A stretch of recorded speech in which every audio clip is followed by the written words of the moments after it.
Assalamualaikum warahmatullahi wabarakatuh. Hari ini kita akan coba mengupas pula satu cerpen lagi, yaitu cerpen Jaket Kulit Kijang dari Istanbul. Cerpen ini karya Masriah Haji Masrum dan merupakan antologi Komsas tingkatan 4. Cerpen ini bertemakan pengalaman seorang pelancong yang suka melancong.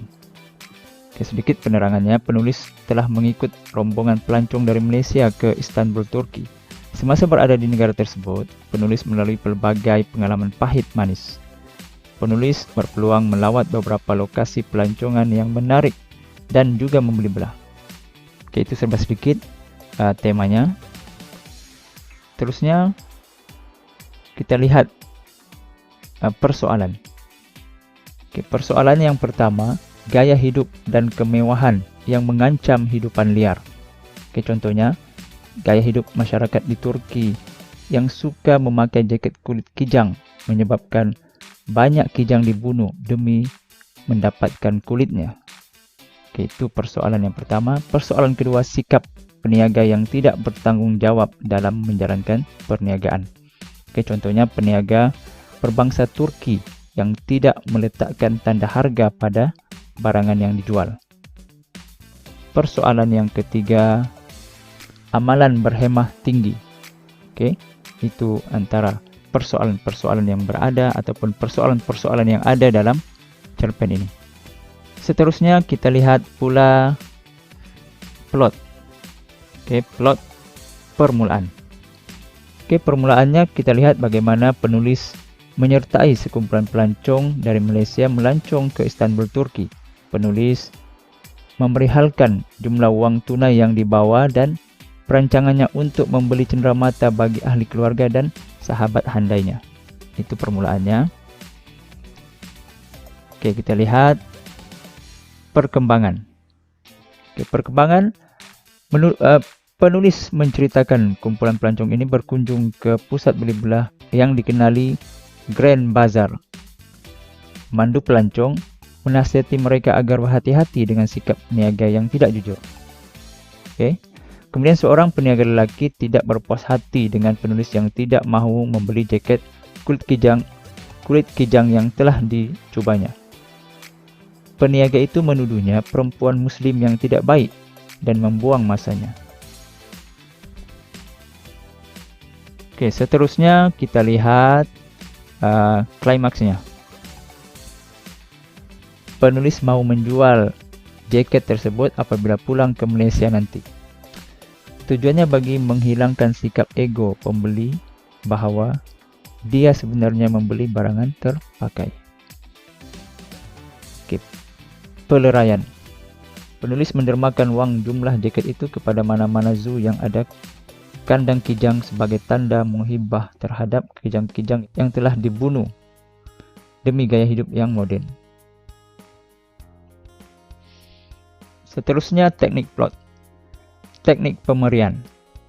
Penulis menceritakan jaket kulit kijang yang dibelinya.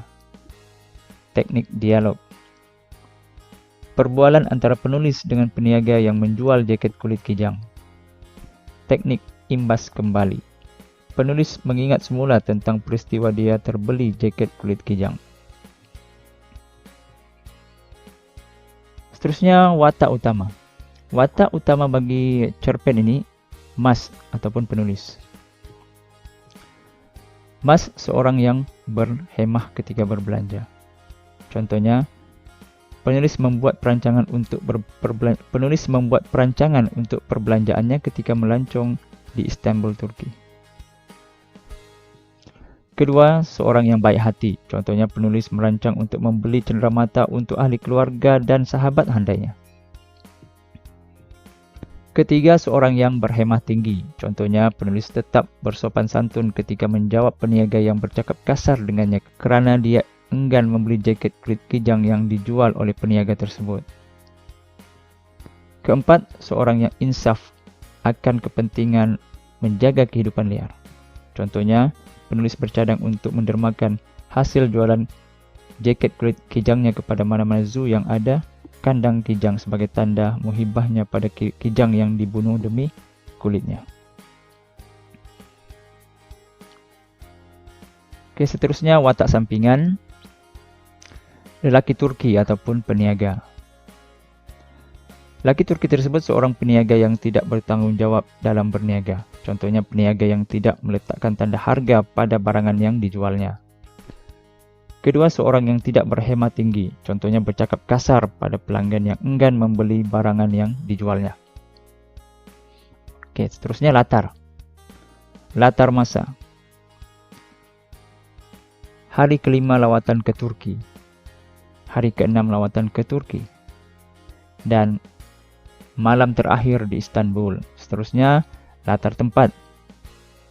Istanbul, Turki. Grand Bazar. Bus pembawa pelancong. Latar masyarakat. Masyarakat yang mementingkan gaya hidup dan kemewahan yang mengancam hidupan liar. Contohnya gaya hidup masyarakat di Turki yang suka memakai jaket kulit kijang menyebabkan banyak kijang dibunuh demi mendapatkan kulitnya. Masyarakat peniaga yang tidak bertanggung jawab dalam menjalankan perniagaan. Contohnya peniaga berbangsa Turki yang tidak meletakkan tanda harga pada barangan yang dijual. Masyarakat yang berhemat tinggi. Contohnya penulis tetap menolak desakan peniaga berbangsa Turki yang mendesaknya agar membeli jaket kulit kijang di kedainya dengan sopan walaupun dilayan dengan kata-kata yang kasar. Oke, kita pergi kepada nilai. Nilai yang pertama, nilai baik hati. Contohnya penulis telah merancang membeli cenderamata untuk keluarga dan sahabat handainya di tanah air. Kedua, berhemat tinggi. Contohnya penulis tetap menolak desakan peniaga berbangsa Turki untuk mendesaknya agar membeli jaket kulit kijang di kedainya dengan sopan walaupun dilayan dengan kata-kata yang kasar. Oke, yang terakhir dalam kupasan novel ini yaitu pengajaran. Pengajaran yang pertama, kita haruslah sentiasa baik hati. Contohnya penulis telah merancang membeli cenderamata untuk keluarga dan sahabat handainya di tanah air. Kedua, kita haruslah bertanggung jawab dalam menjalankan perniagaan. Contohnya peniaga berbangsa Turki yang tidak meletakkan tanda harga pada barangan yang dijual. Ketiga, kita haruslah berjimat cermat ketika berbelanja. Contohnya, penulis telah membuat senarai barangan yang ingin dibelinya dan juga menetapkan 100 USD untuk perbelanjaan di luar jangka.